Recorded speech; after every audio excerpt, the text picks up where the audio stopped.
But now stand by for the world's sexiest vegetarian. Allegedly, it's the luscious Russell Brand. Online, on digital, and on 88 to 91 FM. BBC Radio 2. Russell Brand.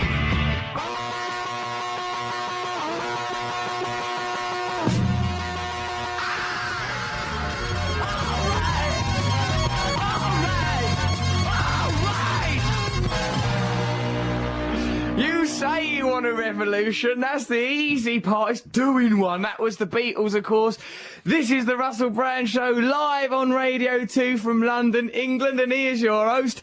I'm accompanied, of course, by Matt Morgan. He's in charge of the buttons. All right, Matt? Yes, I'm very well. What have you been doing just earlier today, then? Just, living my life. Good, let's hope you ain't been doing any embarrassing little exams for karate, because you want to be strong in the streets. It's going to be a hell of a show. You're listening to the voice of the sexiest vegetarian in all of Europe.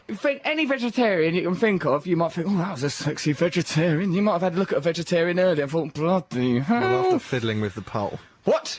I didn't fiddle with the pole, mate, although I could do, because I'm so sexy and so vegetarian, fiddling with my pole. Yeah. Listen, if I could drum up support by talking to our glorious army of loyal, let's call them terrorists. They're not terrorists, they're glorious. It's going to be a hell of a show, right, because we'll be celebrating me winning that PETA Sexiest Vegetarian in Europe poll, because PETA are coming to deliver a certificate, right, and it's meant to be a surprise, but Matt's told me about it, and the reason Matt told me is because PETA, somewhat naively, are bringing like 2 dolly birds in lettuce bikinis to present it. So bad. Matt goes, well, that just won't be a fun, upbeat thing. You'll just see that little my eyes glaze over. That awful look I saw you in Williams the other night. Yeah, that was a shame. We did a fundraising thing for a charity called Hoping for Palestine, which is raising money for Palestinian children, not a Palestinian child. We're going to have one really rich Palestinian child with a fortune. The rest of them, there's only so much we can do for Palestinian children. And you'd probably see it in the papers.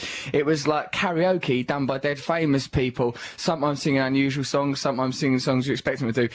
Shane MacGowan was great when he met at that event. My God. Shane MacGowan done We Didn't Start the Fire by Billy Joel. And I don't reckon that was a good choice because, I myself can't do them because the verses. The fast singing bit. Yeah. Like a minute in Joel. Like Billy Joel struggled to do it and he wrote it and was usually not drunk. We didn't start the fire.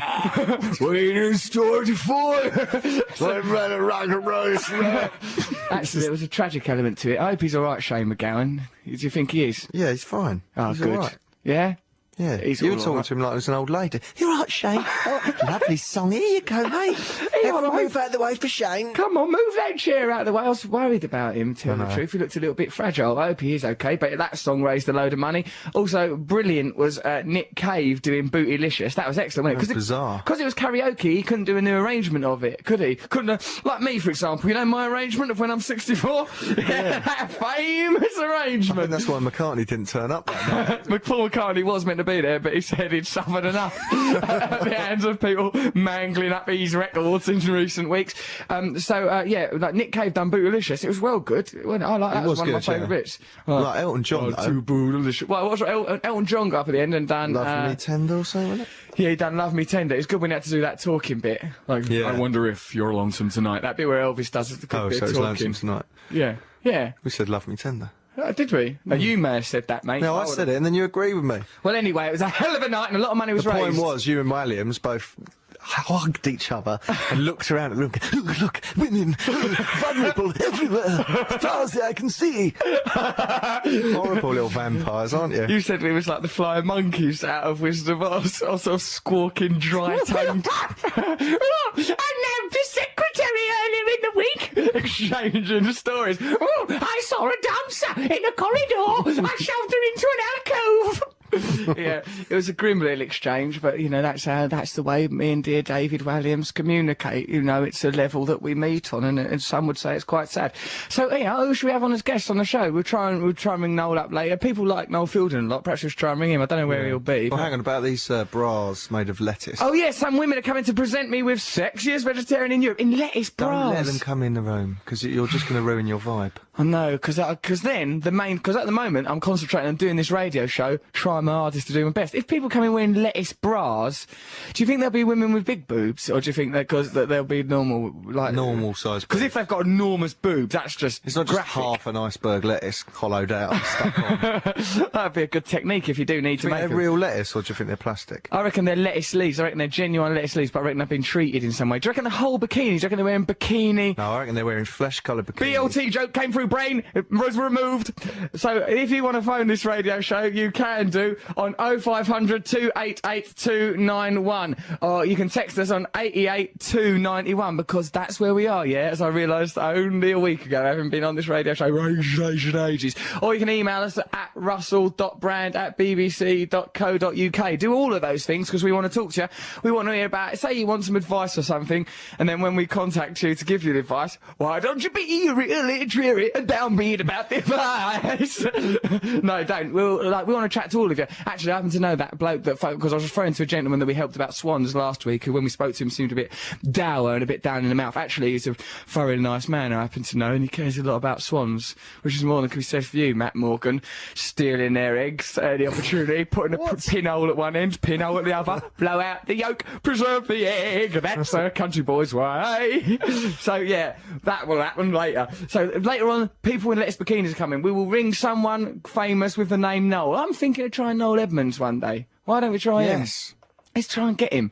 Let's try and track. If anyone knows where Noel Edmonds is, phone us and tell us, because we're trying to track him down. He lives in Essex somewhere. So if you know where his estate I is, thought he'd live somewhere, sort of Hampshire or somewhere. why? Essex has nice bits of Essex, mate. Rural bits, lovely. Bend your bones, it would, to see it.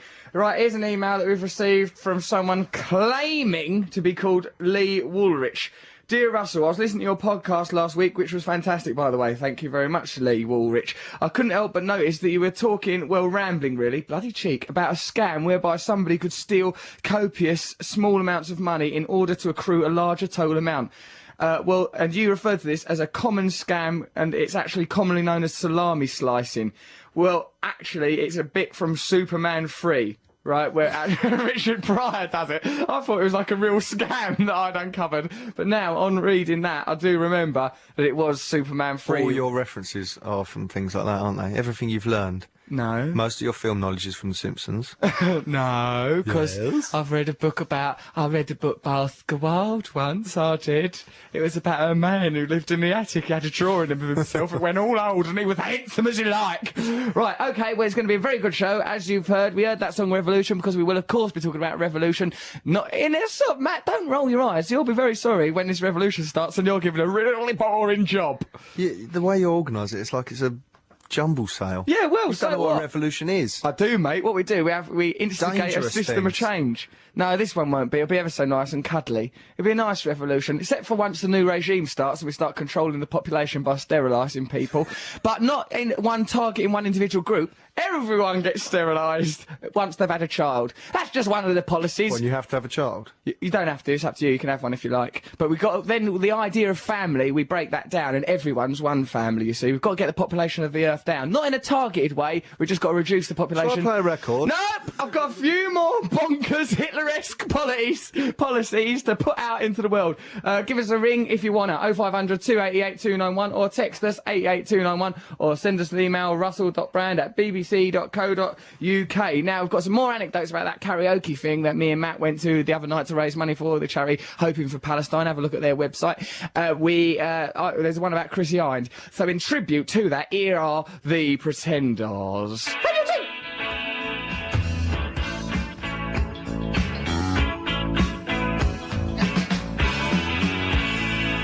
The Pretenders brass in pocket. Chrissy Hines, the main one. This is Russell Brand. What? What's the problem, man? What are you looking at me for, made a guy? big fuss about changing the microphone. Yeah, It's exactly the same no, place. it ain't, because I've got a different microphone now, and now my eye line's all different. It's nice. You wouldn't understand a technical thing like that. You'll just be in charge of those buttons. That's as much as you can Vast manage. bank of buttons. Matt's bank of buttons are not even plugged into anything. I just do it to give him a little job. He's being run in a room at the side. He presses all those switches. I might as well tell him he's running a post office for all he knows. Go on, sell the lady's stamp. Go on, good girl, Matt, good girl. Right, yeah. So at that karaoke thing the other night, Chrissy Hine was there. She was ever so nice. I liked her. Did you like her, Matt? She was scary a bit. Well, she was intense. She's got a lot of sexual charisma, the woman. She's used to rocking out on stage. She rocked out a bit with old Jeff Beck and did, yeah. Brian Adams, I noticed. That's mad, wasn't it, really? Because it was just famous people doing karaoke. It was really weird. Although it went Jeff a bit mad. Beck had a guitar that he'd plugged in. Yeah, that's not allowed in karaoke. He should have immediately been escorted from the premises, Well, I and did. any money that was raised for that should have been snatched from the hands of the Palestinian children. No, it shouldn't. I'm being silly, obviously. Yeah, it's good. It went all sort of hectic. And I remember there was people, because like at the end of the evening, like anyone could pay £100 and get up and do karaoke. And I overheard someone at the bar saying, well, now these rock stars are up. I mean, we've got a fine blooming chance, haven't we? They won't let anyone else get up. It's like Brian Adams and Chris, that commandeered the stage. And were doing Born to Be But that Wild was the and stuff. point. The rock stars were up there so you could go and sing with them. You could go and, yeah, That was why otherwise it's just karaoke with some rock stars looking down their nose at you. Yeah, that's the last thing you need. That would be like having to do dun dun dun dun dun dun sex in front of someone good at sex. That's literally the best thing my brain came up with in those 3 seconds. So Chrissy Hine came up to me on a couple of occasions and goes, "Hey," She liked you, didn't she? She was being very friendly. She said, "Hey, come on, man, they come do a duet." And I was like, "Oh, no, thanks." No, thanks, actually. I was scared to because I don't like to do, you know what I mean? Especially week Well, before. I've heard you singing, so I can imagine everyone was very scared. There's probably a load of people over your shoulder go, "No, Chrissy, no, no." A lot of people signed some documents about this. McCartney's livid. Yeah. Okay, everyone, for Palestine. It's too delicious for you, babe. I don't think you're ready. For this chilling. Matt is, of course, referring to my brilliant version of When I'm 64, sung on a Sgt. Pepper tribute album last week. Me and David Arnold, the brilliant composer, wrote all the Bond music, does the Little Britain music. No, you and him didn't. Me and him got together. We come up with something pretty magical. Did you make up ding ding ding ding whatever? I didn't help on ding ding ding. That's what you said. Me and David Arnold done all the Bob music. Yeah, David done all the. I didn't help on that. Ding ding ding ding ding ding. I like it, David. I like the Bond theme tune, but could it not be a little bit more macabrely haunting and sexual, as if sung Wasn't sexual, by an no. abused minor? Ding, ding, ding, ding, ding, ding, ding. I meant, no, let me just clarify. I meant minor in the Scargill sense there. Let's clear that right up. Okay, so, yeah, so Chrissy Hine kept coming up to me and going, do you want to, she goes, why don't we sing Islands in the Stream? And like, as you know, I like Islands in the Stream. It's a very good song. We've played it a few times on our show. But I was just scared, and part of me was thinking, come on, when you look back at your life, you want to be able to go, oh, there was that time I done that duet with Chrissy Hine, but I just thought, life's too hard. I'd already been on Jonathan Ross show earlier that day, then had to do that compere in that karaoke thing, then I thought, now I have to get up and do that duet in front of all them millionaires. It's too much like pain, you know, pressure. Really? Well, yeah, I was nervous. I would have done it. You would not? I would, if Have you'd you ever asked done me. karaoke? I've never even done I've done it karaoke. loads of times. What have you done? I used to do Sitting on the Dock of a Boat. A lot of people liked it a lot. Nonsense. It's easy to do. It's the easiest one to do. Hold on. Sitting on the dock. Yeah, you're... My home. Actually, yes, it's a double. It's coming on real nice. And then what's the other thing that happened to me? Oh, yeah, I was stood at the side of the stage, right, because I was having to host this karaoke event. Oh, like, it was difficult to administrate. You know, it means like Brian Adams, Shane McGowan, Nick Cave, Elton John come on later. Do you know what I mean? So I'm keeping it together. Charlize Spiteri's beautiful. She's got some sort of crackle, sparkle, twinkle, something about her. She spoke to me at the end, but I was all focused on what I was doing. I thought I wasn't in the mode to chat her up. And I remember seeing, like, do you remember Chris Evans used to chat her up all the time Yeah, on he did, TFI? yeah. Made me think perhaps I should chat her up. But, like, you know, I was What, is that how you think now? yeah. What do you mean? What's wrong with that? How should I think? genuine emotions conveyed through my spirit. Not on your Nelly. I've got a revolution to organise. Oh, it'll be glorious when it happens. Chris Evans did it. Maybe I should. If Chris Evans suddenly destroyed his career, would you do it? I don't know. I'll give it a go.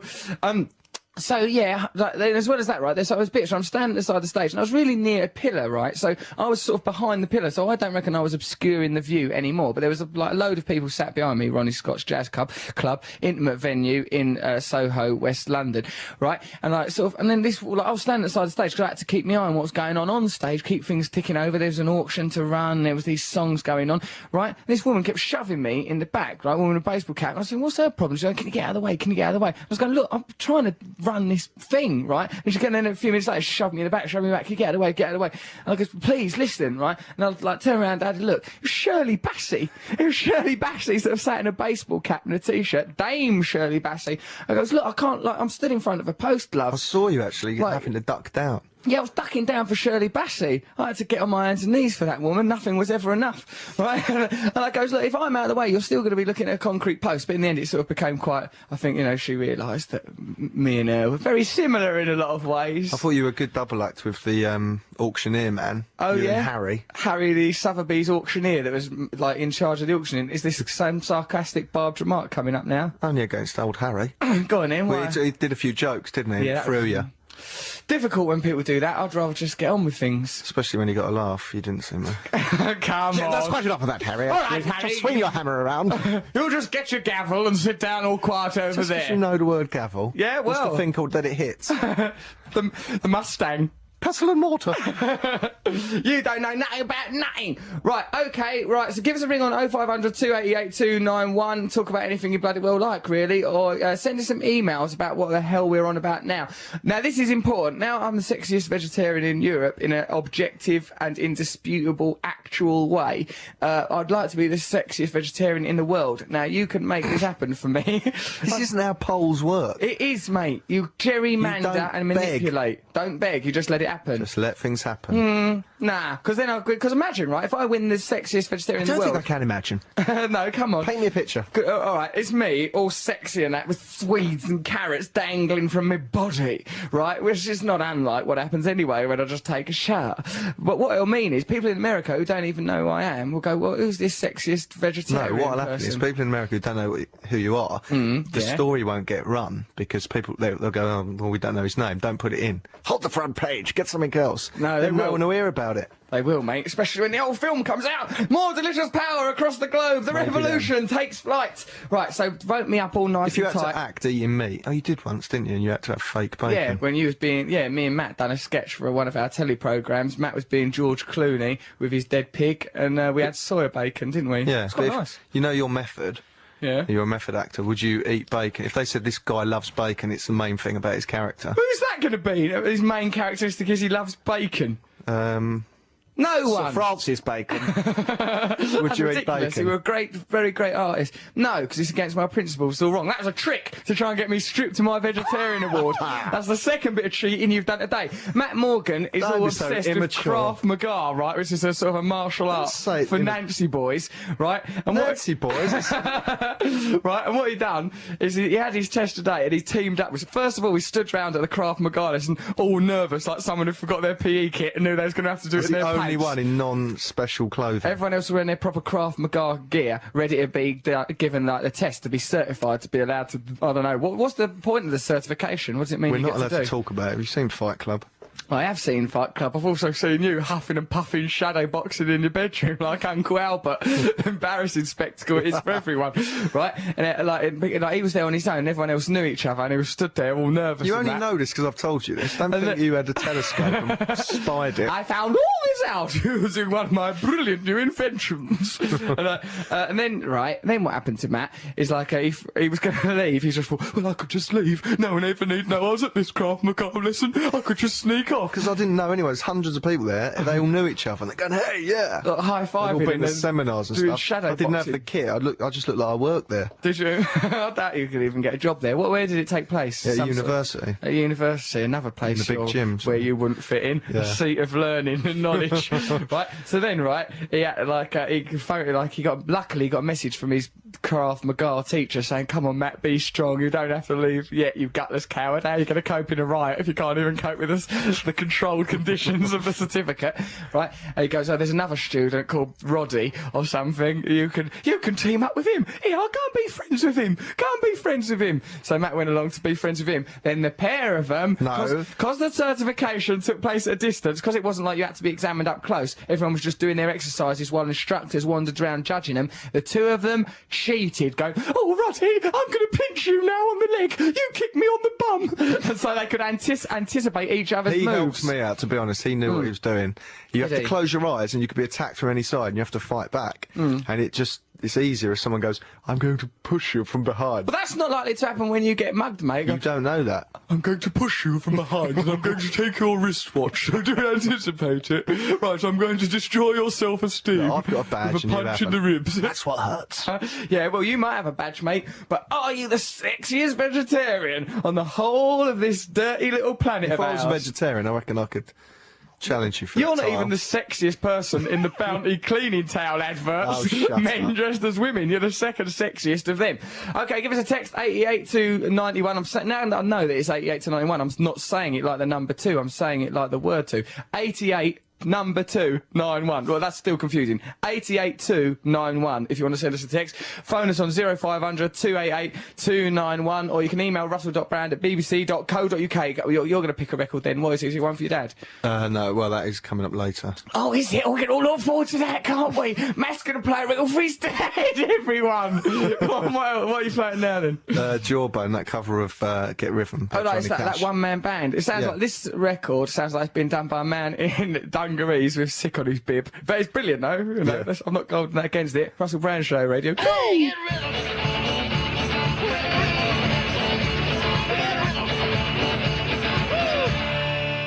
Russell Brand Radio 2.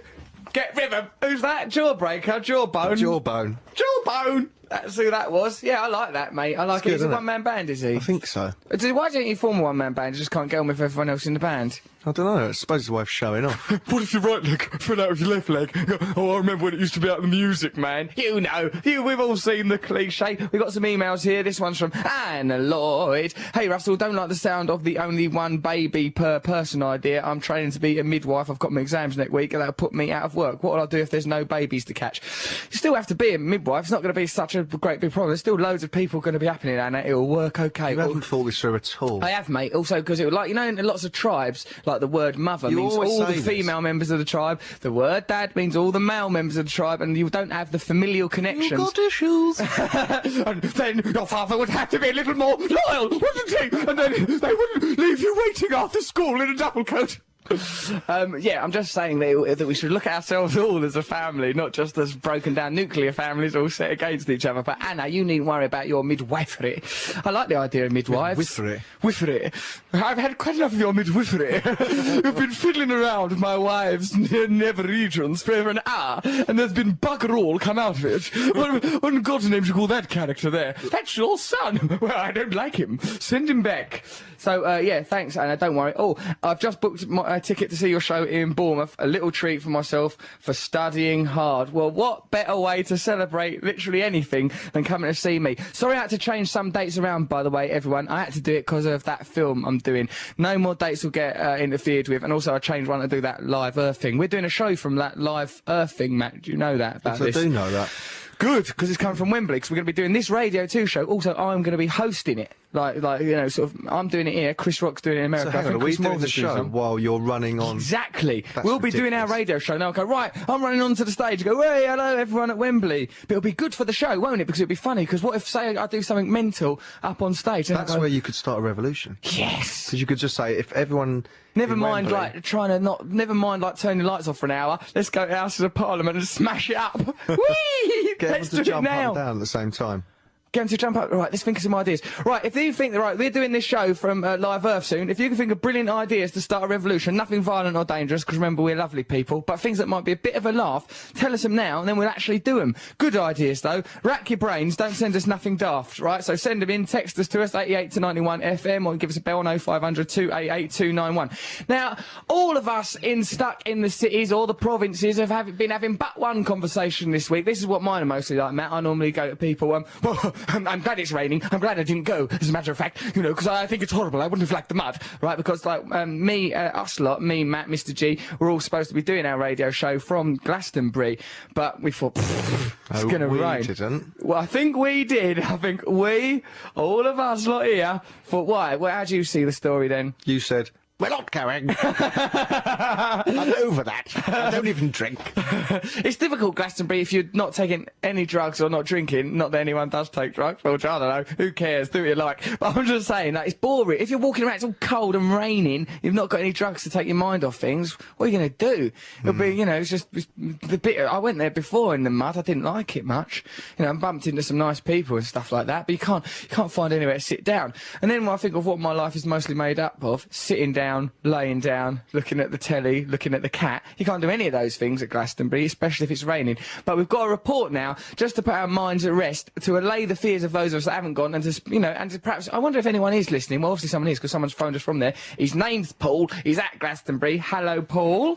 Hello, Russell. You all right, mate? Paul?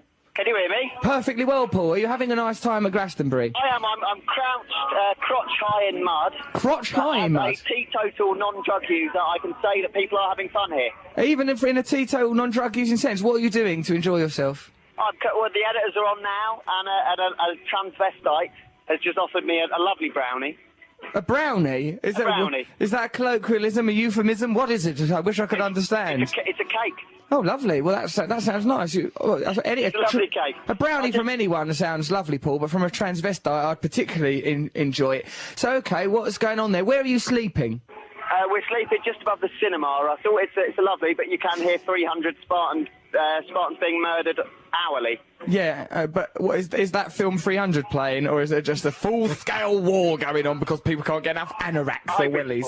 I really do hope it's the former. What we can but pray. How come you knew the radio show was on?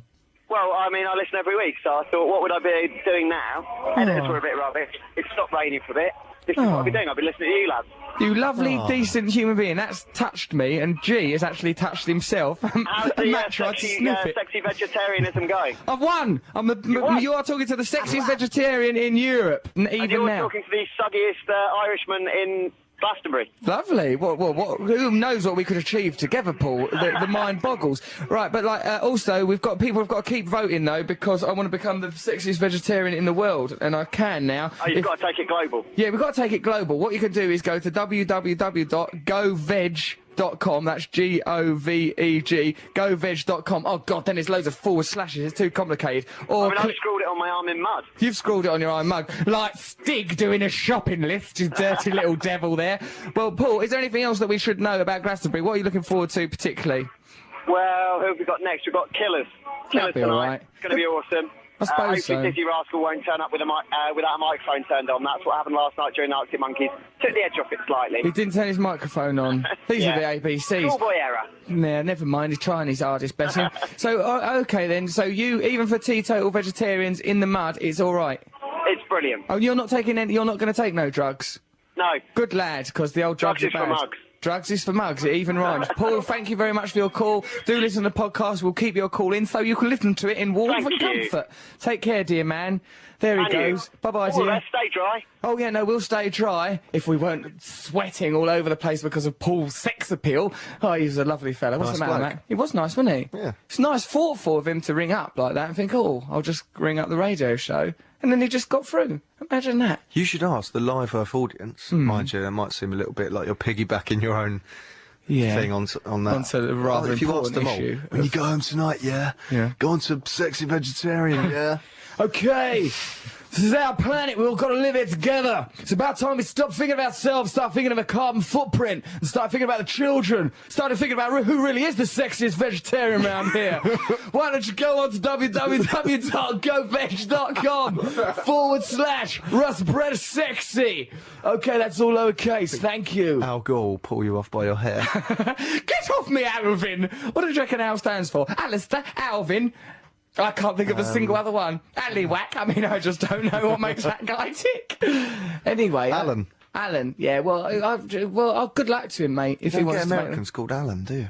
Alan the American. It's never happened in human history. Evil can evil. They'll have, like a shot. Alan, they're not interested. Text us on 88291. Text us your brilliant ideas for things that I can do at that Live Earth thing. The radio show will be coming live from there.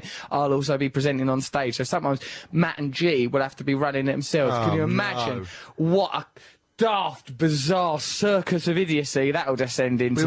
You'll never come back. You'll see that crowd and go, oh, a huge crowd. Oh, look at them. Never come back to us, will you? I will, mate. I've been concentrating my hardest. Oh, hello. People have already had ideas. Dear Russell and Tranny Bounty Man, says Luke, friend of the show. Remember that tranny is an offensive word, but Luke, you know, he's not a professional person, so we can't condemn him.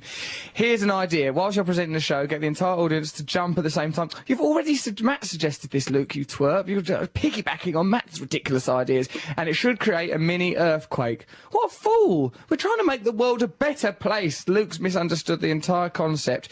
If violence and bad things keep happening in the world, then perhaps people will change. Well, Luke, I think that you're... Well, you want to depopulate the world anyway, so maybe not through violent killings. No, but through everything getting a little bit warmer. I mean, it might take cataclysm to bring about revolution. That's a fact that we do need to consider, but not now, because we're going to talk about things what's much more of a laugh. This is from Michelle Bird.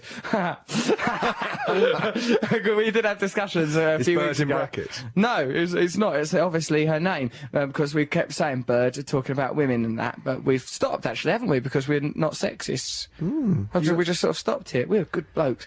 Russ, the only way to do Glastonbury, says Michelle, some lovely tart, it's to do. It's from I'm joking. Is from a posh backstage Winnebago, definitely not in a tent in a muddy field. I'm sure if you guys were there, you wouldn't have to venture in the mud. You should have gone and demanded full VIP treatment and someone to clean your shoes if they got muddy. Don't they know you're the sexiest vegetarian in Europe? Good point, Michelle Bird, but still, I like it here in this studio, all nice. We did have a hotel, all sorted out. It was all going to be lovely, but no. No, I didn't fancy it. Chilly. Some mud might come in the door. I was nervous, I was on edge. Yeah, no.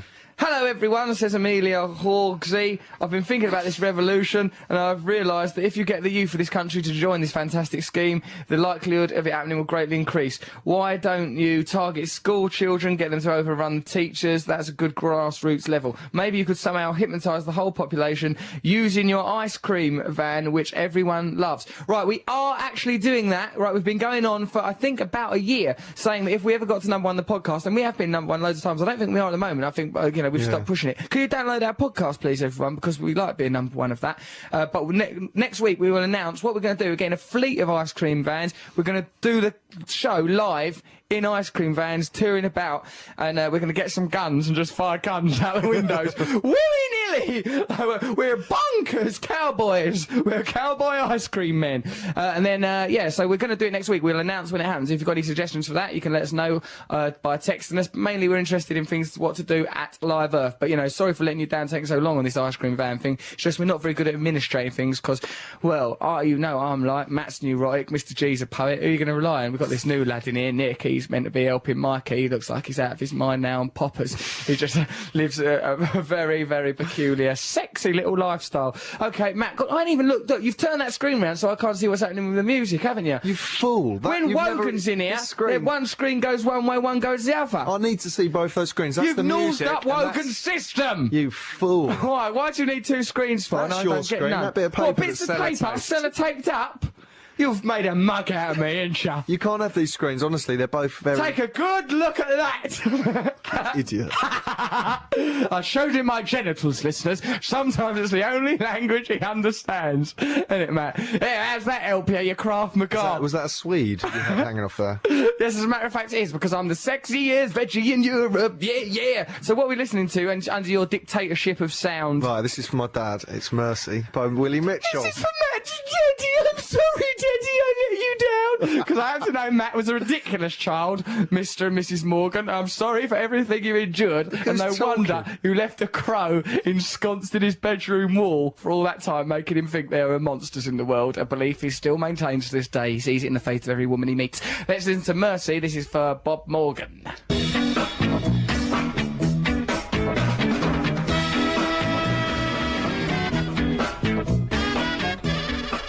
Russell Brand Show, Radio 2. That's for you, Bob Morgan. About time you had a bit of luck, poor sod. Things he's been tolerating for the last 29 years. Crikey, God help us all. Hello, Russell and Matt, says Charlie, a.k.a. Mowgli in Flares. Nice one. I've got an idea for the revolution. Word of mouth's extremely powerful tool, so I think it would be a good idea if you selected a word or phrase for us to drop in conversation, or even just randomly say to strangers. This way, non-listeners would have no idea what the word meant, and it would eventually they'd ask, thus we'd be able to promote the revolution. Just a thought. Hopefully come to see you in Hastings if I can get hold of a ticket. Loving the show. Please do say a big hello to all the mod wolves listening. Hello, all you mod wolves. What are mod wolves? This is something we should know about. Okay, well, hello, all of you, nonetheless. I like your idea for a revolution, but I just think it... yeah, let's do it. Think of a word, Matt, and they can start doing it if they like. You can. It's quite easy to invent a word. Go on, then. Well, no, I saw this thing the other night about the word wazzock. Yeah. And they were trying to work out where it had come from. Where had it come from? Well, there's different opinions about it. Oh, opinions, was there, mate? Yeah, go on, then. I've got a new word. It's called... you know, like in The Sun on page 3, it has a bit like next to the page 3 girl, it does a little quote and it attributes it to the page 3 girl. This is another high cultural reference. Yeah, that's right, man. Yeah, and also it's pretty revolutionary thinking as well. So that the objectification of the woman on page 3 doesn't seem quite so severe. They have a little quote where it says, like, you know, the page 3 girl says or something. It should be called Titbit, shouldn't it, really? Or it could be called Nipple News, that's what someone suggested. But we've settled on the word for this of bapinion. Bapinion, yeah? Because of bap and opinion. So there's a word invented right there. Hobby? No way, baby! Hobbies ain't for me! Someone suggested. Are these all just the different voices in your... My little Bonce chorus was singing out suggestions. Russell, go down to Whitechapel! Who were you discussing this with? Brian Sewell? Me, Brian Sewell, Lenny Bennett, all the guys are hanging out. Yeah, Richard Branch, who used to play the piano on Whose Line Is It Anyway? We hang out, we have pretty crazy times. No, I've been doing stand-up gigs, haven't I? And I've been showing off. And they shout stuff out? I go, yeah, I was talking about The Sun and, like, page 3 and everything. And I goes, have you think of some better words for that? What's it called in reality? Well, there's not a page 3 on a Saturday, because Saturday is more families by The Sun, so they don't have a page 3 that day, but they will always include a photograph of someone in a bikini. Today it's Stephen Gerrard's girlfriend. There's something else we wanted to go on about in The Sun, as a matter of fact. So, bapinion. I've invented a word. That's there it rubbish. is. Oh, I didn't invent it, actually. It was someone in my audience the other night. But nonetheless, it's a word, and it's a good one. It's sexist, because what the point of that thing is to go, oh, look, this girl thinks this. Yeah, but they don't even ask the girl, because I happened to meet a page 3 girl recently. Obviously. Yeah. And they can't call it a titbit. That's sexist. Yeah, well, at least it's more honest. You know, because they don't even run it by. For what they do is they run it by the girl and go, look, we was thinking of putting this, right? And then she'd go, yeah, fine, do what you like. They don't even do that. They just put anything. They could attribute anything to them. So, opinion, yeah? I'll think of a better one. School bans girl virgin pride ring, says The Sun on page 9 today. A girl of 16 was banned from wearing a chastity ring to school, so she launched a High Court bid yesterday to keep it on. Teachers ordered Lydia Playfoot to take off the silver Christian band. Lydia Playfoot, even her name's sexy. No, that doesn't sound sexy to me. It sounds like she's got a plastic foot, like from Fisher Price. What, it goes down into a tiny little Playfoot? I don't know. I think she's like always playing footsie under a table, and she goes, here, look at that ring. I'm a virgin. Poop, poop, pee-doo. Like that. Teachers ordered Lydia Playfoot to take off the silver Christian band, which is a sign of her vow not to have sex before marriage. Her all-girls school says the ring, engraved with a biblical verse saying, keep clear of sexual sin, is jewellery and breaks uniform rules. Fair enough, just because it says jewellery. I thought they were banning it because it was religious. Because they were against it. No, it's just there's no jewellery there. Well, she can't wear it then. You can't wear it, it's no jewellery. Even if, moaning about? like, my ring says thugs for life, yeah? That's just, I dedicated it to me and my thugs. So, but I weren't allowed to wear it at school because there was no thug rings. She's not Frodo. It's not like she's going to take it off and go, oh, I'm having sex. It's like, if that ring is the only thing stopping her from having it off, she might as well march straight into the street and become a lap dancer. As far as I'm concerned. No, she may as well not. She'd do what she bloody well likes. But Lydia claims it is discrimination. She argues that Muslim and Sikh girls can wear headscarves. That's not jewellery. It's jewellery, Lydia Playfoot. Play the game, Playfoot. Play the game, girl. And then it says, yeah.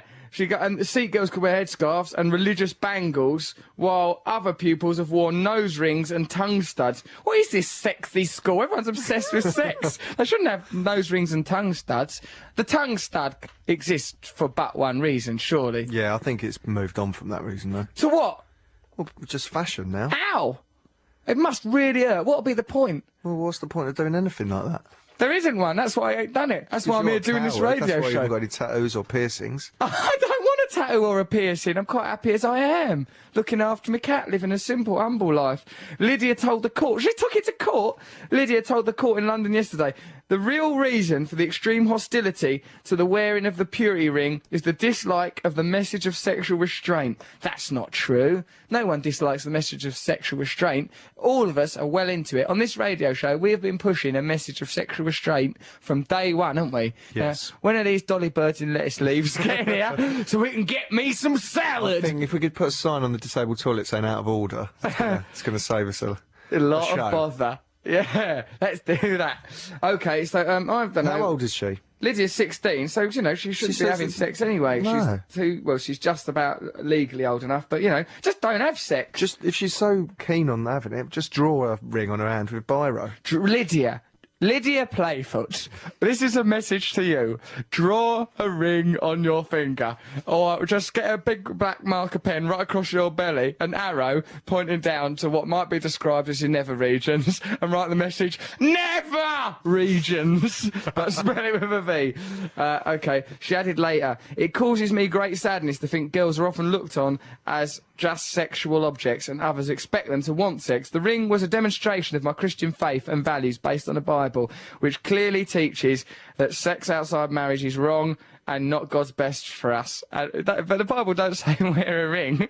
They're against rings. They think it's pointless wealth in the old Bible. The 10 quid ring is a symbol of an American Christian celibacy movement called the silver ring thing. Ugh, don't like that, man. It's called that. Couldn't they think of something better than that? What then? Part of the silver ring thing. Hey, we're part of the silver ring thing. It rhymes, and probably like thing, they think it sounds all cool, probably. Because they're trying to make it sound cool, because they know they're square Christian kids. They can't even get out and get amongst it, baby, yeah!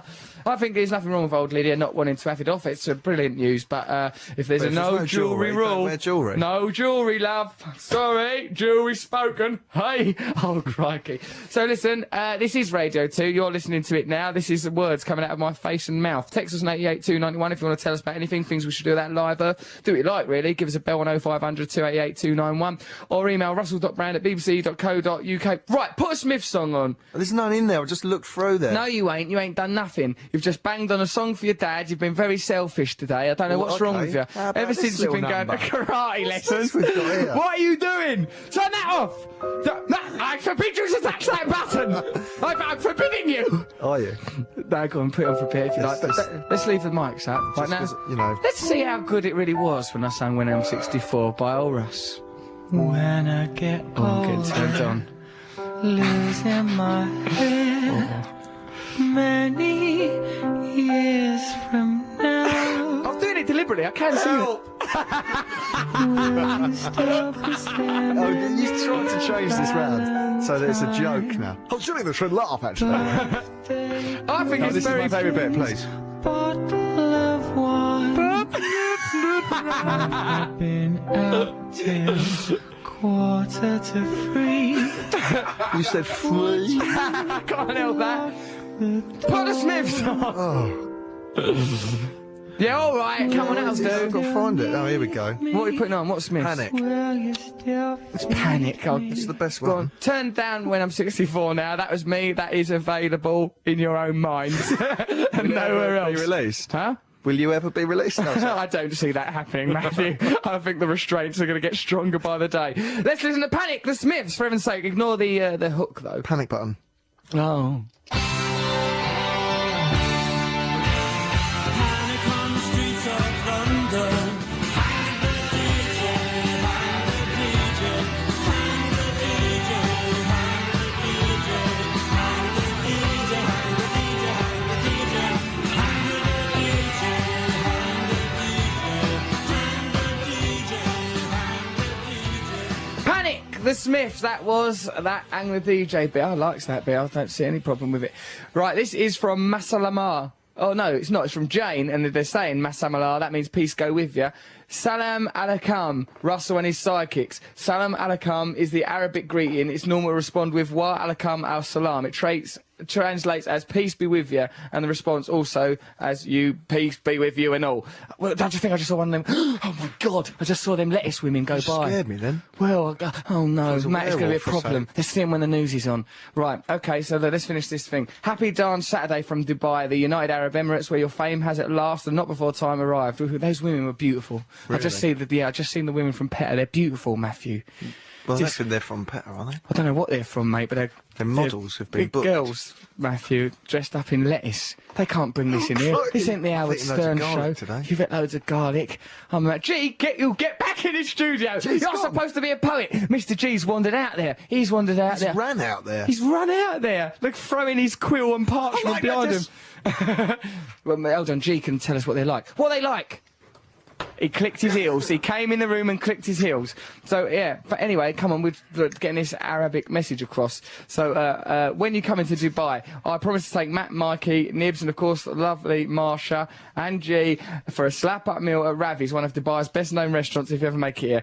Masalamar, peace go with you. You went there, didn't you? Sadaqati, my friend. Yeah, I did go there, and Dubai. I think it was built on I think it was built with the labour conditions under which Dubai was rapidly built were dodgy.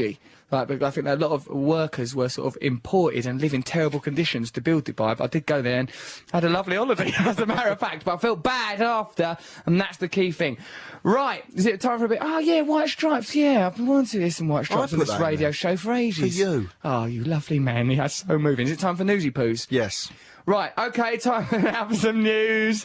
Right, let's have some right. So, right, after the news, we're going to probably bring up Noel Gallagher. We'll have a right laugh. 88 to 91 You're thinking FM. about anything else than I'm bras. thinking about lettuce bras. Get into the news, Andrea. 88 to 91 FM. This is Radio 2 from the BBC. Woohoo!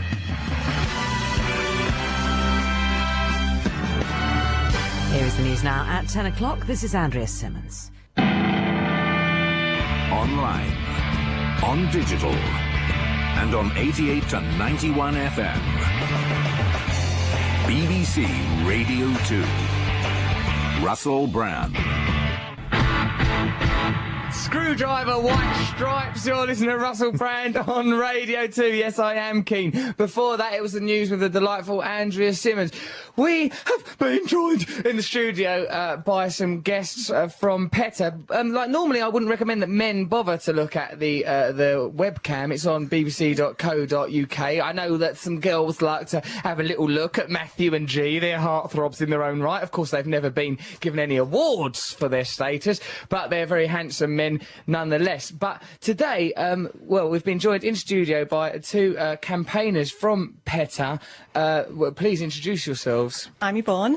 Yvonne, hello. Hello. My name is Noemi. Noemi. Hello, Yvonne and Noemi. Look, would you describe your outfits for our listeners, please, on our Radio 2 show? Well, we are the lettuce ladies. We are wearing bikinis made of lettuce leaves. Nice. Like the Garden of Eden, the fall of man. I suppose they just put on the leaves after they realised that their innocence was over once they'd eaten from the tree of Absolutely. knowledge. So what's with the lettuce bikinis?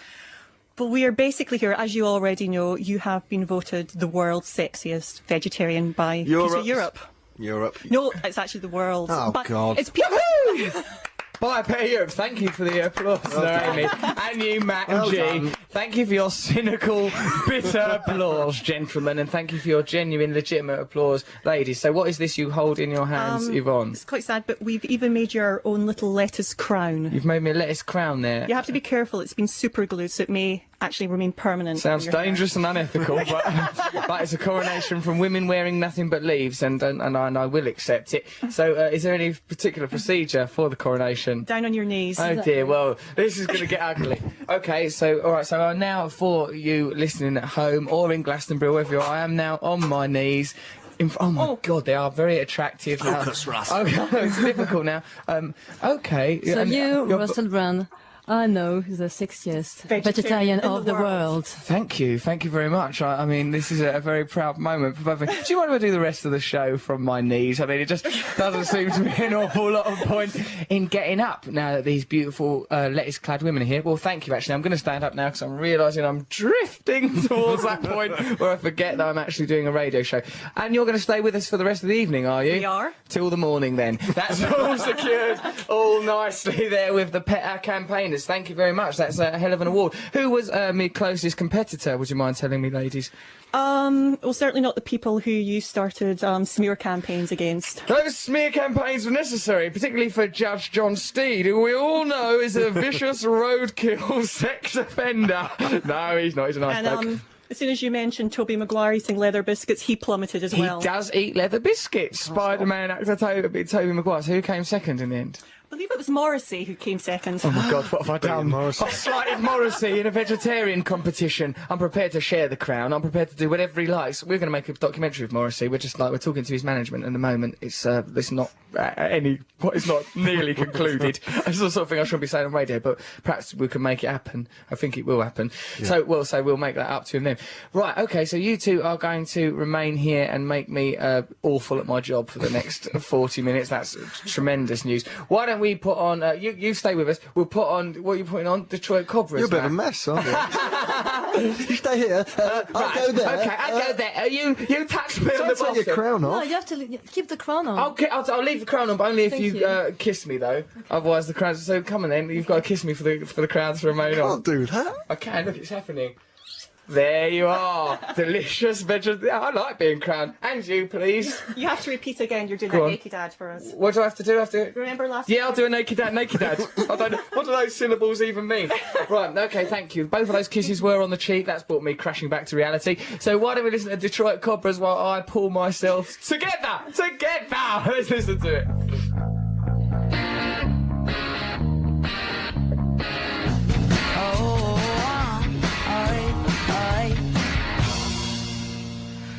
Detroit Cobras, Cha-Cha Twist, you're listening to Russell Brand on Radio 2. The representatives of PETA, that's People for Ethical Treatment of Animals, are still here dressed in evocative lettuce, really. I mean, is it fair to come into the studio of a known sex addict dressed in this manner? Here am I, fighting my demons. Like, I've just had my photo done for our website, so you'll be able to check that out. Also have a look at the webcam, bbc.co.uk. And, but Matt goes, oh, can I have my photo done? Can I have my photo done? Look at you, you've had your karate I actually said, certificate. can I have a photo? You didn't. It was a ridiculous little chirping. Perhaps if you've got your camera now, we should let Matt have a photo done. It's only fair. And what's this? Reward. Oh wow!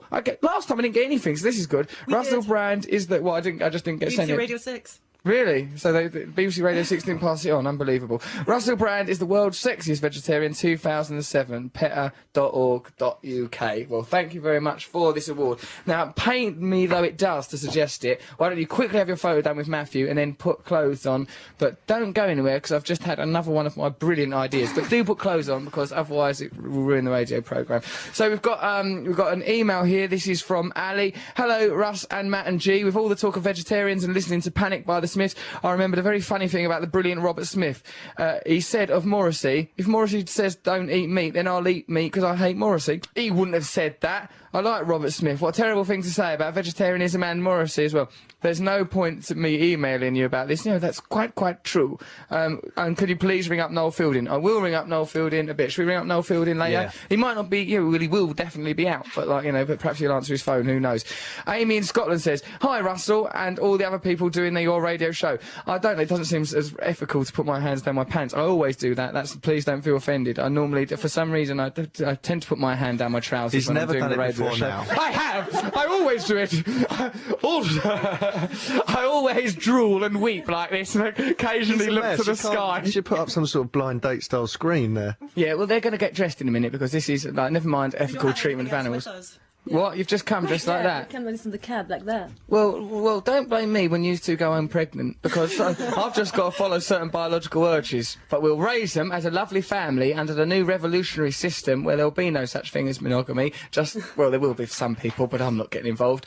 Right. Hello, Russell and everyone else at the radio show. I don't know why you keep laughing at Russell's excellent version of When I'm 64. Personally, I find it quite sexy and would love to see it released on a worldwide scale. I think it could be the key to launching your revolution. You could use a singing career to record subconscious messages on your albums to control the nation and eventually the world. Amy in Scotland. Oh, and then she starts going on about Cocoa Pops. We've got to let go of the Cocoa Pops thing because I think we talk about it too much. I've dropped it. Yeah, we mustn't talk about it anymore. We got too obsessed with Cocoa Pops and it consumed us, really. She likes your version. She likes the version. That's, well, I mean, it's this is to do with Cocoa Pops. The lettuce-clad women have found a Cocoa Pops monkey that someone was kind enough to send to the studio. Also, someone's sent me a personal panic alarm to have, the Defender Heart, an attractive, compact personal safety alarm, because I mentioned on the show last week that I have got a panic button. That's for women who work late. Wait, what does it do? If you pull that pin, it'll make a crazy noise. Yeah, we won't. Oh, that's not that bad. What's that going to do? That's rubbish. Help me! I'm under attack. There's an assailant. That is literally how loud it is. The assailant won't even notice that. That'll just turn him on more. Mind you can't turn it off. Oh no! Smash it, smash it. It's shaped like a heart. Let G smash it. He's a poet. Okay, so it's been taken out of the studio because it is Take it out of mildly shot. irritating to have that going on. Okay, right. So why don't we listen to the vibrators? Why don't you while this song's on? In fact, you can have your photo taken with Matt now. G, why don't you take a photograph of? Can you come round to this side? You'll have to press the button. All right. What button? That one there. All right, G press the button. I'll take the photo. This will all work out well. Okay, so, right, Matthew is now having his photo done. Look at him wandering over there, it's like a 7-year-old. Let me take the photo. Look at him, Matthew, take your hands off of her, that's despicable. Right, okay, so is it just press the top button? No. Right, okay, so we are now taking a photograph. I'm taking a photograph of myself out of pure habit. Chaos. There's chaos in the studio. All it took was 2 attractive women for us to throw everything away. Our mic's still up. Yeah? Okay.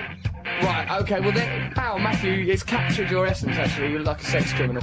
Okay, so let's, right, what we're listening to now is the vibrators. You Broke My Heart. Fade down and mics go.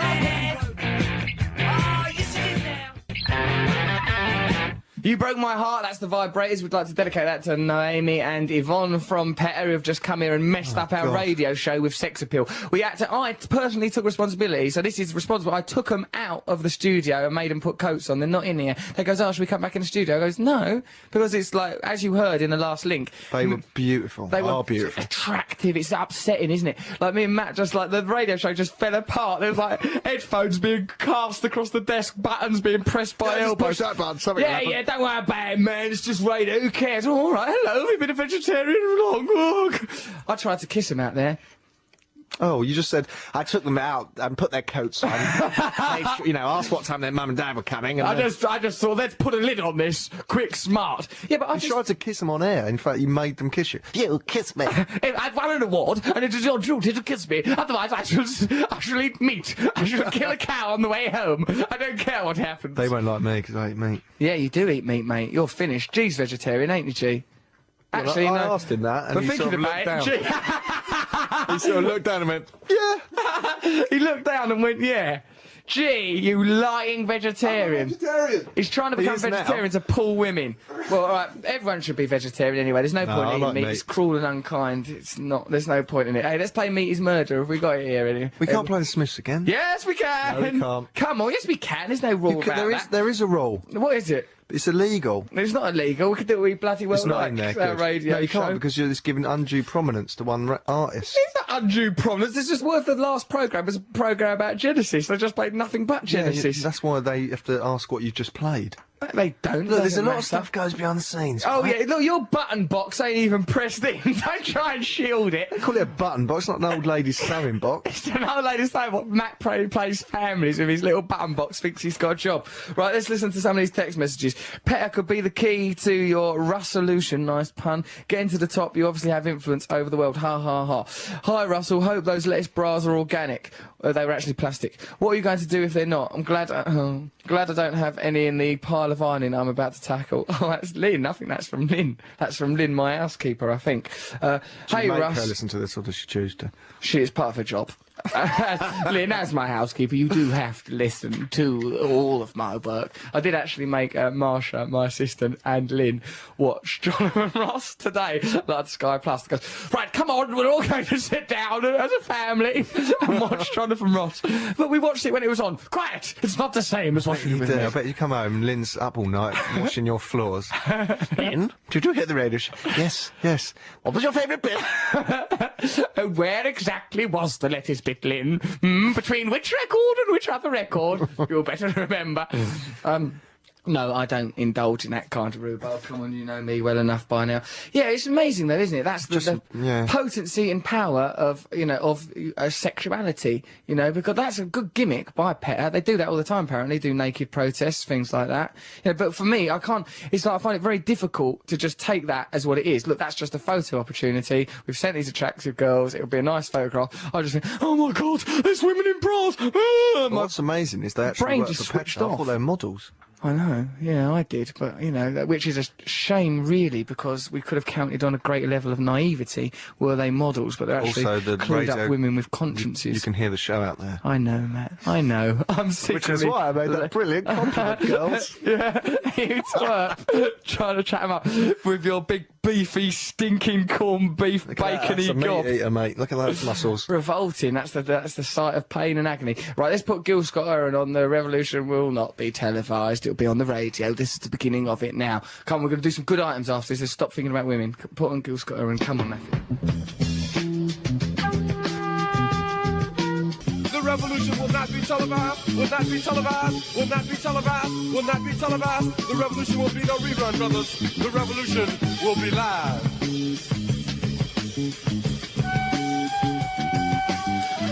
Gil Scott-Heron, the revolution will not be televised there. And also we played that other revolution record by Beatles a bit earlier on, which are both ironic comments, in fact, on the nature of certain people attaching themselves to the idea of revolution in a frivolous way, ironically. But, like, guys, I happen to actually believe in revolution, right? Even Yeah, though I I am believe in mucking it because about. it exists. You don't really want one. I do. I do want a revolution. I do, actually. I'd much rather live in a spiritual utopia. Although I do like being famous and having money and that. It's only really, it's quite transitory and meaningless ultimately, and it ain't worked. I don't feel any happier than when I was So poor do you drug want it addict. enough to die in the process of Yes. doing it? So Yes. So you were just a statue? So I'm just a statue. It would better be a good statue. What's this statue like, exactly? Lettuce bra. Undermine your memory. Memory broken. Lettuce bra. Thinking of lettucey boobs. We've got a lovely letter here. So I am into revolution, but I'm also like a little bit caught up in the material world that we actually live in. How can you not be? That's the nature of it all. Come on. So, right, yeah, Noel Gallagher's going to come on in a minute, have a little bit of a chat. I don't know if he's been listening to the show. He's in his country pile, as he constantly calls it, or checkers, as he's sometimes taken to calling it now. We'll give him a ring. I've sent Noel Fielding a text message and all, so we might be able to get him on in a minute. For now, we're talking... Well, listen to this email. This is from Ryan Tate in Northern Ireland. I would like to inform you and Matt of my invention. Oh, good. Body makeup for pregnant people. Pregnant people, though, not pregnant women, because seahorses can use it. How it works, right, is these pregnant women buy this stuff and paint a face on their stomach and use it as a communication method between other people and the baby. The pregnant people, of course, have have to do the voice of the unborn child. They can then, if they want, feed the face food. The belly button could be the mouth. Normal people could use the body makeup if they want, but that would be disturbing. If you want to talk about my invention, call me. Well, we have called Ryan Tate, and I believe he's on the line now. Hello, Ryan. Hello. So this invention of yours, how does it differ from, like, just normal body paint? I don't know. It maybe has maybe ingredients would hamper with the baby's mind, whilst in the normal ingredients I got there, lipstick you buy in chemists, maybe it could mess up the baby. Whereas this here's special. Listen, Ryan, well, you're on the radio. We can't have you designing baby body paint that messes up the baby. Yeah, but I'm talking about normal makeup. This one won't. This should make the baby specialer. It'd make it specialer. Ryan, I'm beginning to question whether or not you've thought about your invention, but we're going to take you seriously for a little bit longer. Now, what sort of faces would you draw upon the pregnant stomach of a woman? Well, I was thinking as part of your revolution, we could draw your face on it and send them into, say, Tesco's with black masks on and sort of hold it up and go, we're not coming out until, there's peace in the world, till people come out of Iraq and give us a helicopter and a record deal. That type of thing. Ryan, you've revealed yourself to be mad very early in the conversation. Okay, so that was Ryan there. We've given him a brief moment. I mean, I liked him. He was interesting. But with people like Ryan, Ryan's left. I think he must have hung up. But like, I enjoyed talking to Ryan. But I think he was eccentric, and it's it's the time of evening. The thing is, and I've taken him at face value. Yeah. You can't. The baby's got no idea what's on the skin outside. I don't think Ryan... It's not in a beach ball that can make out shapes against the sunlight. Its eyes is probably shut in there, and if they're open, they're looking at all kind of birthing fluids and womb juice. They won't be able to see what's going on. I don't know what to call it, Matthew. I'm not a gynaecologist, am I? Or a midwife. It's been a lot of talk of birth. Do you remember when Nicola was pregnant? Makeup lady, Nicola. Oh, I love her. I used to communicate messages to that baby all the time. Like, just go, hello, dear, prepare yourself. Things like that, you know, for the world. Just make sure it grew up dead bright. Do you think it recognises you now when you... It doesn't seem to like me, so perhaps yes. I mean, she normally bursts into tears when I'm around, as young Minnie. Like Nicola called her Hermione. Matt and I both advised her strongly against calling her child a name that's in a hit contemporary film. But Nicola... And book. Film and book, yes, of course. But she calls it Minnie, Minnie calls it Minnie most of the time. Lovely little thing. She was around my house the other day, chomping on stuff, looking at the cat with baffled amazement, like a cat was a novel thing. It must be good not understanding anything. Like when you take LSD, which you should never do because it's dangerous, and everything seems all unbelievable. And you can sort of everything again, but you can see the process of understanding laid before you. I remember you telling me, Matt, that you saw a leaf once and you thought it was a rabbit with a quill. No, a rat with a quill. That wasn't on drugs, though. Oh, wasn't it? You just think things like that. That's the spirit. Right, so... You've lost it since those bra ones I think I've been on tip-top form since they're out there. You keep looking around nervously, going, where are they now? I'm not thinking about the bra women anymore. I'm completely focused on my Bradio 2 radio lettuce. So why you would think otherwise is a mystery to me. Let's listen to Rock and Roll Suicide, then get Noel Gallagher on his mouth. He'll kill some time before we get on to them delicious veggie birds. Woohoo! Rock and Roll Suicide, David Bowie there. Oh dear, good old life. Here we all are in the world all at the same time. Nice, isn't it, to listen to our radio show? If you want to text us, you can. It's 88291. Give us a bell if you like, but not now because we're engaged, because we're going to be talking to... Why? None other than Noel... Ah, shit, I've just... Oh, no, I've just sworn again. I've just ruined my headphones, sorry about the language, and just ruined my headphones. He trod on the lead. Trod on the lead of my headphones. He's pulled the wire out of his ear. I think... say something, see if they work. Hello. Hello? Are you alright? Hold on, let's see if Noel's here. They shouldn't be plugged in there, they're plugged in my... Look at you, you're a mess. They're only women, they're only bras. I know, well, it shouldn't be allowed, should it? It's confusing. You should be exhausted by now. I know, you'd think, wouldn't you? The tireless campaigning I've done for vegetarianism, that by now I'd be over vegetarians, but, you know, I'm still intrigued by them. Noel Gallagher, are you there, Noel? Oh, yeah, that's the attitude, yeah. Yeah, lovely. Very nice. That's what you're doing. Listening to your last album. Oh, you'll bore the arse off me. How are you? How's it going? You alright, mate? Yeah, I'm not bad. You know I'm the sexiest vegetarian in the world now, do you? Second, I've heard. No, it's first, because I won. We overtook by... No. I think you'll find that my girlfriend is the sexiest vegetarian in the world. Well, maybe from your perspective, Noel, but obviously you won't... The perspective counts. Yours? Yes, it does. General public? And the millions Other vegetarians? Yeah, that's right. That's what we're talking about, baby. And did you see me on Jonathan Ross, Noel? Sarah told me to... I didn't see it because I was out last night. Sarah told me to tell you specifically that she thought you were very funny and, get on this, very handsome. Thank you from Sarah's slowly the inevitable union of me and Sarah McDonald ebbs closer and closer. I finally think I'm coming around to accepting that it could actually happen. Yep, it's inevitable. Don't fight it, Noel. They should put up that picture actually of me in that bikini when I wrote "Noel, I love you" on my stomach. Remember? Yeah, and apparently Jonathan Ross said, "Have you spoken to him since?" And you said no. Yeah, but it was a joke. You know, that was the comedic thing to say. You know, you have to say, sometimes you have to say the funniest thing in a situation as a comedian. Come on, Noel. Well, I didn't see it myself. I've only gone by what the nurses said. Well, hopefully Sarah had the common decency to tape it, did she? She did not, no. Well, that's okay, because there's hourly screenings throughout at my house, which you can join with some of the people that work with me. You'll be very welcome to come along. I can imagine how it went. You'd done your Doc Cotton voice for a bit, and the crowd would have nervously laughed, and you would have thought, you better laugh, because he looks funny. He probably is funny. That kind of thing. Yes, right, okay. There's a bit of that. Very easy. There's none of that. You wait till you see it. No, it's pretty career-defining stuff. Talking about all them films and everything, and the tour and all that sort of rhubarb. Right, okay, let's talk about you for a little bit. What the hell are you doing? Well, I'm at home at the minute. I've been busy all weekend. I've been meeting with producers. Why? What are you up to? I'm in a band. Oh yes, Oasis. Yeah, very good. Oasis. I'm a big fan. Yeah, I'm in a band, and we're starting to make a record in a few weeks. Brilliant. Yeah, so we're talking about what studios to go to, etc. How long does it take? Because normally when I cut a track, it takes about an hour.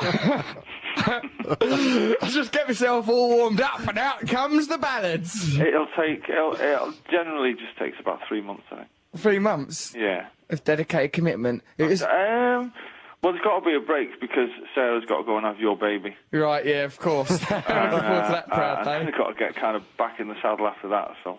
Yeah. But it won't be like 3 solid months. It's good. Well, I'm looking forward to it. I think you're going for a creative renaissance. You have the look of a man who's got another album in him. And I've got more than one. Oh, really? Oh, yeah. Keep going. Why not? Yeah, keep it up, Noel. Yeah. Tremendous what's been going on. Well, you're going through a creative renaissance as well, aren't you? What do you mean by that? Well, I seen your stand-up the other night, and it was actually very brilliant. Thank you very much. You're not normally very nice, but... because I find it quite trying sometimes, you know.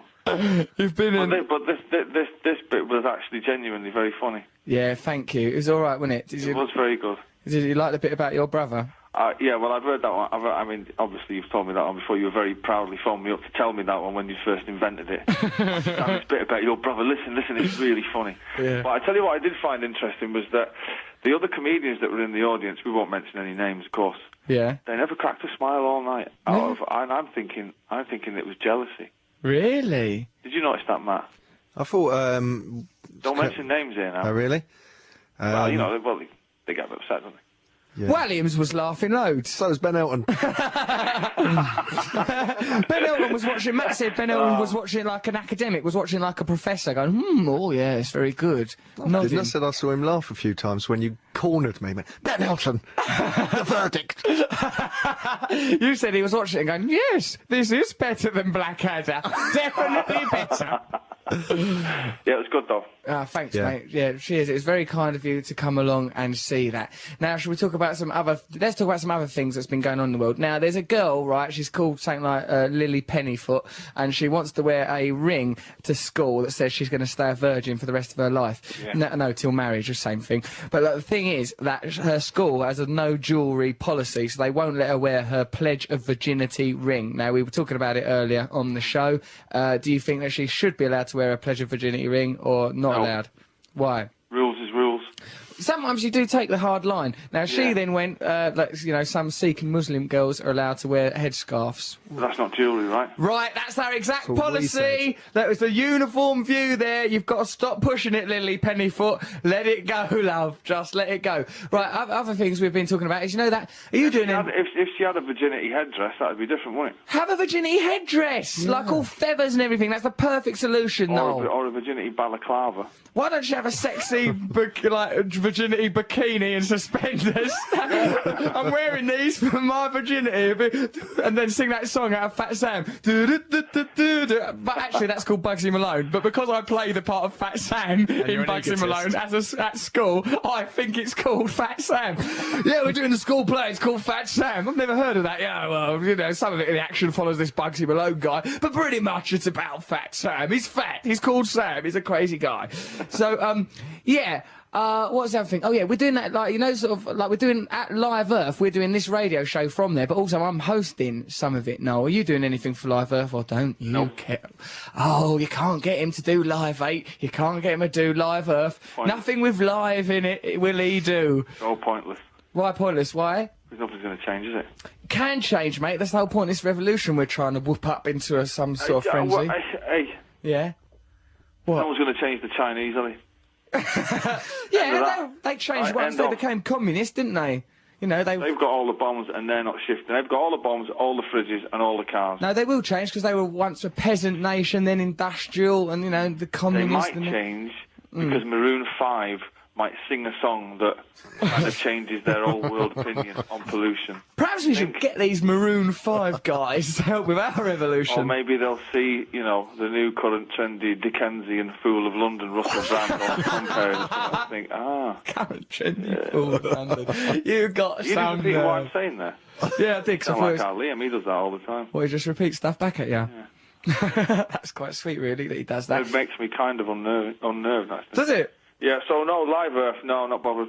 No, Live Earth, not bothered. It would be like that, would it? That's Why how are he you does doing it. it? You're only doing it for, what, ratings or some kind of convoluted... Glamour! Yeah. I thought, well, there's probably some glamour involved in this. No, but, well, why am I doing it? They asked, I thought, God, we'll be a mate. I mean, yeah, obviously, I didn't think solely, yes, I must do something about my carbon footprint. I just thought, bloody hell, 70,000 people, that would be amazing, and it's for a good cause. Chris Rock, I'll do it. Chris Rock, that puts me in the same bracket as Rock. Getting the 70,000 people into wherever it is going to cause a lot of carbon emissions having that many people in that place. I know, really, the whole thing is ideologically fraught. I mean, I think we need to do sort of some whole scale. I mean, if we are going to change the world, it can't be like, right, let's do a concert. It's going to have to be... You're going to get sacked from the Live Earth gig. Am I? Right. Listen, Noel Gallagher, that Live Earth gig, Al Gore is doing a lot of good work. It's raising awareness. When is it? I'm there. Come, I don't know the date, but you come, you make sure you're there. When you see Wembley lit by candles, you make sure to turn up, because that'll be it. The next time I go to Wembley, believe you me, I'll be milking every single applause that there is in that, for me solely. Oh, my word. Won't be for Al Gore. That'd be good, that. We'll come and see Or that. polar bears. Don't attack the polar bears, they do a lot of good work. No, it's good to raise awareness. I mean, it's better than not doing it, I suppose. So come on, let's just step in the right direction. By going to the newspapers and all that. You know, the gigs are just ego trips, man. Yeah, well, but they are. But perhaps for you, Noel, we've all seen you play. But there's a lot of people that do it for grace and beauty and other reasons. You've got a very, very innocent perception of all this, Russell, which is kind of why people like you, I guess, because you're still like a small boy trapped in a dandy man's body, right? But, you know, the rest of us see it for what it is. Right. I don't think so. I mean, I think that there is something ideologically sound at its core. I don't think it's entirely like Al Gore's going, yeah, this'll be crazy, I'm gonna look like a real big cheese. I think he must think, you know, oh, I'm doing some good. Like a giant cheese. Yeah, I think that's the sort of thing they say in America. I think that's what goes on.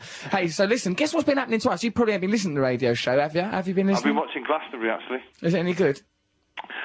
Bits of it are great, yeah, and bits of it are usual, you know, bits going to the Jazz Will stage and going, who's that? What, a guy finding two dustbin lids together, singing in a foreign language, what's all that about? And there's 8,000 people watching it. Who made these people?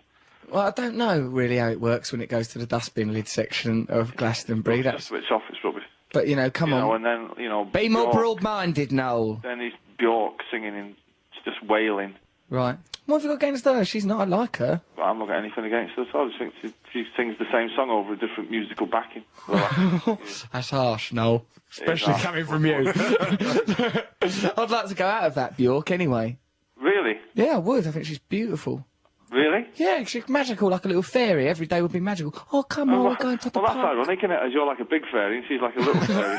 We'd be a lovely couple, the Hey, pair of us. Come on, get into it. A match made in heaven. Yeah, listen, this radio show went berserk because, like, PETA, the vegetarian, like the People for Ethical Treatment of Animals, did a competition for, like, the world's sexiest vegetarian, right? I won it, naturally, but, well, because we engineered it brilliantly, but no, because people voted, you know, I deserved it, I'm very happy about it, I've got a bit of paper and a sort of a plaque thing, right? But they sent 2 beautiful women in lettuce bikinis to present it, and I thinking, that'll be like a nice, you know, sort of photo op, and it'll all be fun and light-hearted. Me and Matt just turned into crazed madmen and smashed up the studio, forgot we were doing a radio show, we were trying to put moves on them, and there's nearly capsized the whole show. It's the main reason we rang you, as a matter of fact, a bit earlier than normal, because everything went chaotic, because there was 2 beautiful women swanning about nearly naked. Yeah, well, I've heard the stories of you 2 and beautiful women the other night, unfortunately. Oh dear, Matt really worries about things like, oh, my parents listen to that. Can I play a song for Bob Morgan, me dad? He puts records on, just hopes they don't find out where the money's coming from. Filth and muck. That's what's behind every penny that boy's earned. It's just not fair. Right, yeah, so did you get awards, things like that, Noel? Have you ever won anything outside of music? No, I can't say I have, no. Right, well, perhaps you want to take a little look in the mirror and think, why is it that you're not winning sexy vegetarian contests? Well, because I devour animals like they're going out of fashion. You know, I can't, what is it, sexiest glasses, don't wear glasses. Yeah. Rear of the air, never get my arse out. You've got, actually, I noticed your bottom the other day. Very svelte, nice little bum, I thought you had. Well, thank you very much, you know. Very trim, sort of a man. She's a lucky lady, your missus. She is a lucky lady. You're lucky to have each other, the pair of you. Yeah, unfortunately, my trim house is covered in sores and boils and hair. What's covered in soils and boils and hair? His bum. My bum. Oh, what kind of lifestyle do you live? She's going to go mad with saying. That's a joke, by the way. Yeah, of course it is. I should hope it is. Yeah, she does have quite a lot of control over you, actually, doesn't she? You're a little bit... I mean, I don't, you know, like to belittle you, but this sound... No, she has control over me now because she's constantly sober. Right. She remembers it, because, like, when we're out the other night and we're getting a bit drunk, it's kind of like she's got the upper hand because she's sober all the time. Once she's had your child... Yeah. And then we've sorted out the access and the maintenance and all that. Yeah. And then she's back on the lash. And it's a level playing field again. I'll raise that nipper, little Russell Jr.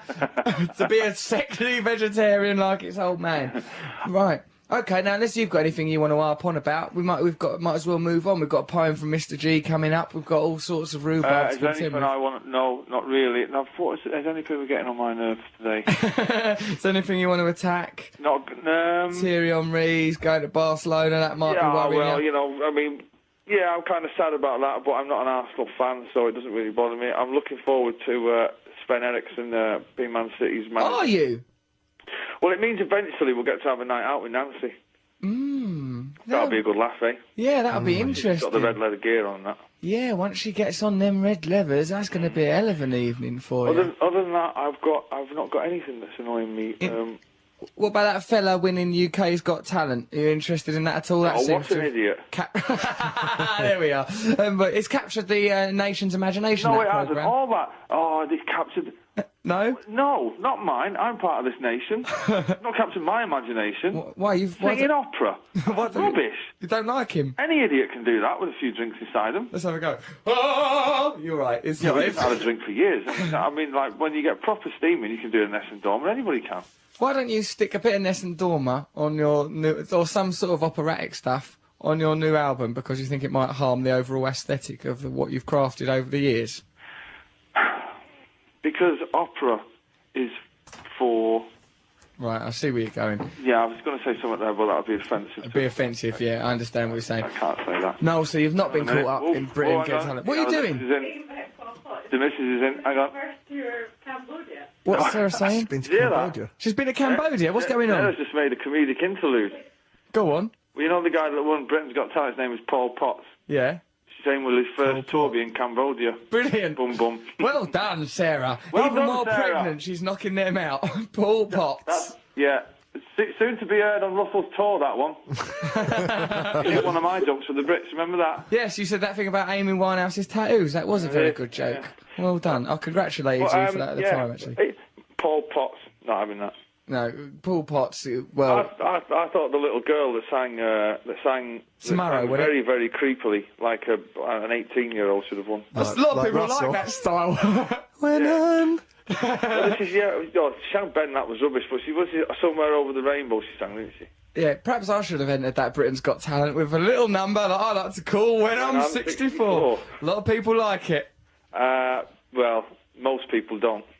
Listen to this. Hello, Russell, says Connor Towles. You should get everyone at Live Earth to sing a song by Oasis. Ring me up, because I've got other ideas. Also, Al Gore's real name is Albert Arnold Gore. Thank you, Connor, for that. Because we were asking people for suggestions for, like having that 70,000 people there. You're used to performing in front of 70,000 people. For you, it's no big deal. For me, I was thinking, hello, I could get people to do weird things. Have you ever done that at a gig, Noel? Have you ever gone, right, everyone suggested them do something No, weird? we don't go in for that, all the people on the left. Right. We don't even get people to sing happy birthday to anyone it's birthday. We're not that kind of band, you know what I mean? No. But are you actually going to be on the stage? Yeah. Doing what? Comparing that, can you imagine? Do you think it's going to be difficult? No, you're a natural at that. I mean, I think you'd be great. As long as Matt writes some material, he'll be fine. Listen. It's all in hand, Noel. It's all in hand. Good boy, Matt, because, there'll be a lot of people watching. Yeah. Why don't you two just get yourselves a little room, snog each other right up, and let me and Sarah get on with our lives? Bottles of cider. Yeah, lovely cider. Yeah. Get hold of yourselves, you couple of drunks. I'm an award-winning vegetarian. Right, okay then. So, Noel, thank you very much for your time. It's a joy speaking to you as always. Perhaps we'll have a social day one day. Would you like that? Well, we'll probably see you in the law court when we're fighting over this Peters. I'll see you in court. I'm going to raise that boy, I tell you. Standing on the shoulders of giants, it'll be under my papoose. I'll talk to you later, mate. Ta-ta, Noel Gallagher. Matt. There he goes. God bless that man. So we've got some more emails here. Hello, guys, says Rosie. I've got a word that we could all use to promote the revolution. Rusbrev. It stands for Russell Brand's Revolution. Okay, Rosie, we'll try and stick that out into the world. Oh, and say hello to Poppy and everyone else on the forum. That is the RussellBrandFansite.com. Oh, there's a lot of good stuff goes on there. All right, Russell, Matt and Mr. G. I knew a boy who went to my primary school called Raphael Bushygums. Love, Jenny Brown. That's a lie. Please hire me as a servant to the show when Mr. Nibs can't come. Someone suggested that we do Mr. Nibs, servant of the show. Someone suggested, it's Noel Fielding's calling. That's a bit mad, isn't it? Let's put it on loudspeaker. Noel Fielding. Russell Brand, how are you? I'm good, mate. I've put you on loudspeaker. You're already on the radio. Don't say anything weird. Okay, cool. How's it going? Are you all right? What are you up to? I'm in the new house, which is in Shoreditch. Oh, really? We're having some fun. There's a stuffed owl here, which is quite cool. And Kirsten Dunst is here, so it's quite fun. Who do you spend more time with, Kirsten Dunst or the owl? The owl. The owl. The owl's got beautiful staring eyes. Of course it is, and that stare will never flicker, Noel. Not now that it's dead. It's got fat pupils and a little tiny piece of sort of green eye around the pupil, like a dartboard, like bullseye, but green and black. Don't linger too long near that, because I think it's gonna, when Pinocchio goes off with the wolf and the cat, I think it might be like that. I think it could charm you. Stay away from it. No, this radio show's nearly over and we've got to go to the news and do a poem. Will you come on this radio show next week, please? Do you want to call me back in a minute, or shall I call you back in a minute? I'll call you back in real life, but will you come on the radio show next week? Because a lot of our listeners love you. Yeah, of course, definitely. All right, mate. I'll talk to you later, and then. Take care. Right.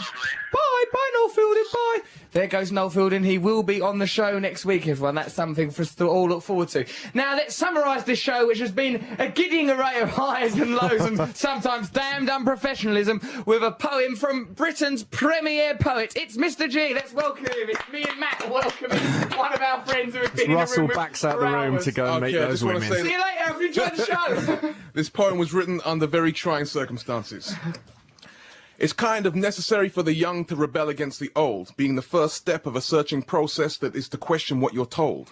In an attempt to break the mold or an attempt to fix a pole, revolution always involves a reappraisal of your opinions and your role. Let us bikinis take their toll as a king has been crowned. I'm talking about Matt, the best darn button box man that's in town. Damn, it's difficult to do this show with so much naked flesh around. It really tests a man's principles like placing a fox amongst the hounds. We've been tongue-tied and our lungs have expired while Paul's in Glastonbury stuck crutch high in mud while we supervise as we're high and dry. For any lapses in concentration, we sincerely apologise. Mr. G there! Yeah. Brilliantly issuing an apology for some unprofessional radio that happened earlier. It wasn't that bad. I bet when you listen, because sometimes we think we've done things that are bad, then you listen to them back and it sounds alright, doesn't it? Remember, Matt? Sometimes that happens, yeah. But then other times we think we should resign from this job. We're robbing people of licence fee. We're trying our hardest. That's what we're doing. Thank you, Noel Gallagher, for coming on the show. Thank you, Mr. G, for a brilliant poem. Thank you, Noel Fielding, for his brief appearance there, but he'll be on next week to chat more. We should get Reece Shearsmith out of Legal Gentlemen to come on as well. He's You brilliant. always say that. I know, but I forget. During the show, I get caught up, because I tell you what, things like birds coming in dressed up in lettuce keeps happening. It knocks the momentum of the show all over the place.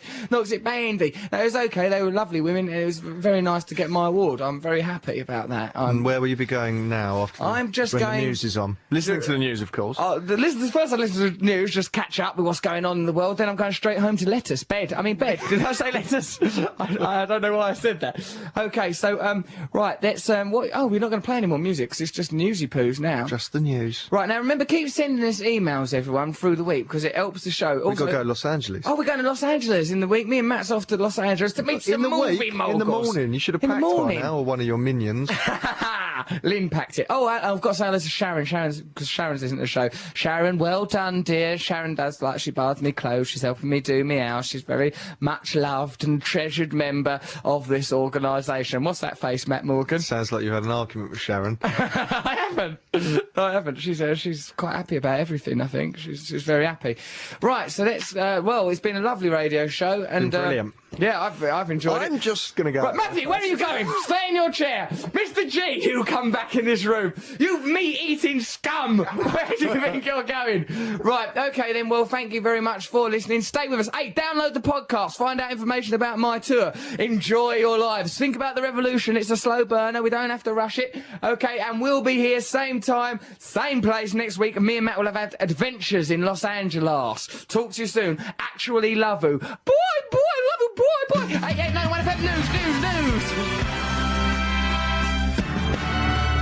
And here is the news now at 11 o'clock. This is Andrea Simmons.